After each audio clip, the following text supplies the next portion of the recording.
এই পৃথিবীর জমিনে অনেক নেতা তার ক্ষমতা বলে অনেক আলেমকে, দাড়ি টুপিওয়ালাকে, অনেক আলহাজ মানুষকে, হাজি সাহেবকে ক্ষমতা বলে অনেক অপমানিত করেছে বিগত দিনগুলোতে। কথা বলেন ঠিক নেবে ঠিক?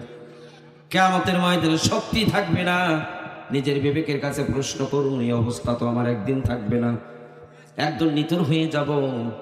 সাধারণ একটা মানুষ হয়ে আল্লাহ রাব্বুল আলামিনের সামনে আমাকে দাঁড়ানো লাগবে। আল্লাহ সেই দিন বলবেন, হে ফেরাউন বক্তব্য দাও।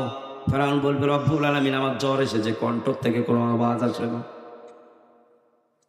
একেবারে নিতর হয়ে যাবে। সেই দিন আল্লাহ রব্বুল আলামিন মিজানের পাল্লায় আপনার নেকি এবং গুনাহগুলো যখন পাল্লায় তুলে দিবেন, নেকি এবং গুনাহগুলো পাল্লায় তুলে দেওয়ার পর দেখা যাবে নেকির পাল্লা পাতলা হয়েছে, গুনার পাল্লাটা ভারী হয়ে গেছে।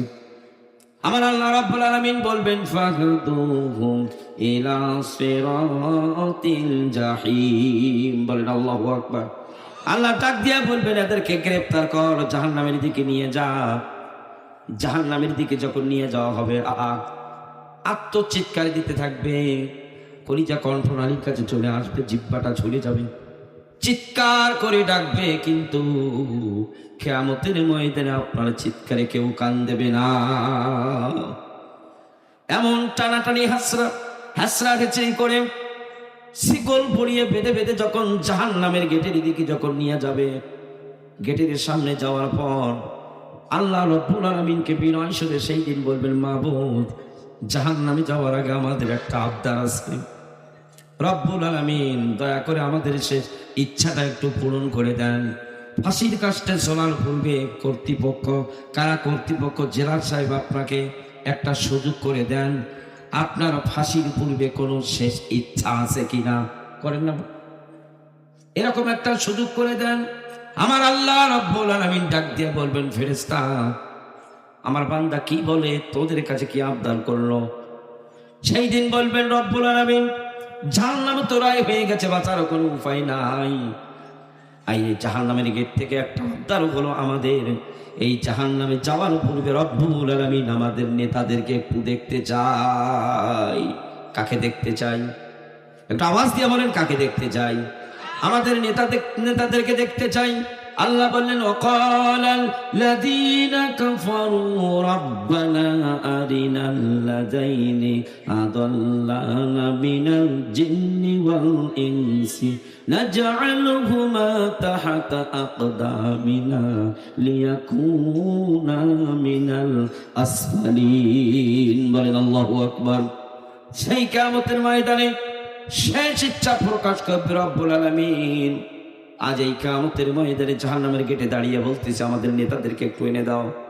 তার কারণ পৃথিবীর জমিনে এই মানুষগুলো ইসলাম থেকে আমাদেরকে দূরে সরিয়ে দিয়েছে, এরাই আলেমদেরকে হত্যার নির্দেশ দিয়েছে, এরাই আমাদের হাতে অস্ত্র তুলে দিয়েছে, বোমা তুলে দিয়েছে, এরাই শাহবাগের মতন একটি জায়গায় মিছিল দেওয়ার জন্য 500 করে টাকা বিরিয়ানির প্যাকেট দিয়েছে। হ্যাঁ, কথা কন না কেন? এরাই এই কাজটা করেছে। রব্বুল আলামিন আলেমদের ফাঁসির মিছিলের জন্য এই মানুষগুলো আমাদেরকে ভাড়া করে নিয়ে গেছে। আয় আল্লাহ তাআলা, আজকে কিয়ামতের ময়দানে মুসিবতের দিন ওই নেতাদেরকে আমাদের সামনে এনে দেওয়া হোক। আমরা জাহান্নামে শুধুমাত্র আমরা একাই যাব না, আমরা জাহান্নামে যাওয়ার সময় নেতাদেরকেও নিয়ে যাব।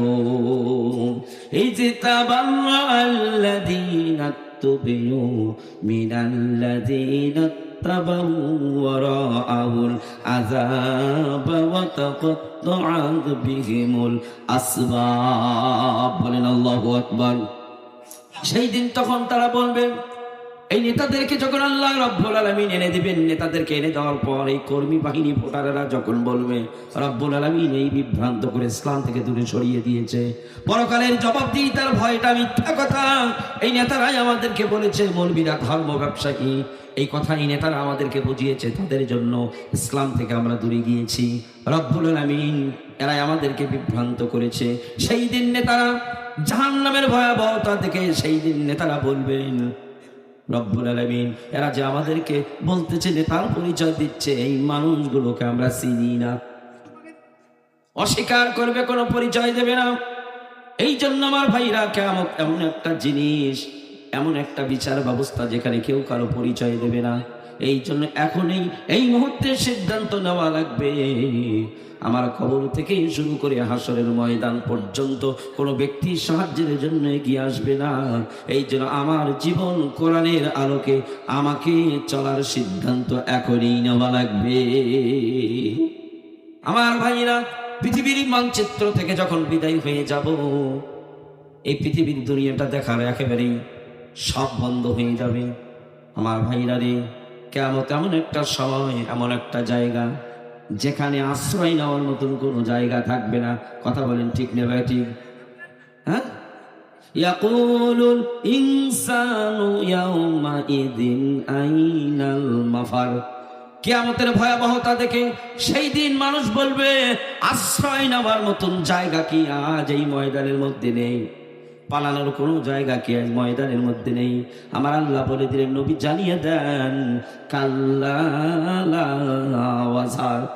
কিয়ামতের ময়দান এমন একটা জায়গা, এখানে আশ্রয় নেওয়ার মতন কোনো জায়গা এই ময়দানের মধ্যে নেই। ইলা রাব্বিকা ইয়াউমাইযিনিল মুস্তাকার। বলেন আল্লাহু আকবার। কোনো জায়গা নেই, প্রতিটি মানুষকে আল্লাহ রাব্বুল আলামিনের সামনে এসে দাঁড়ান লাগবে।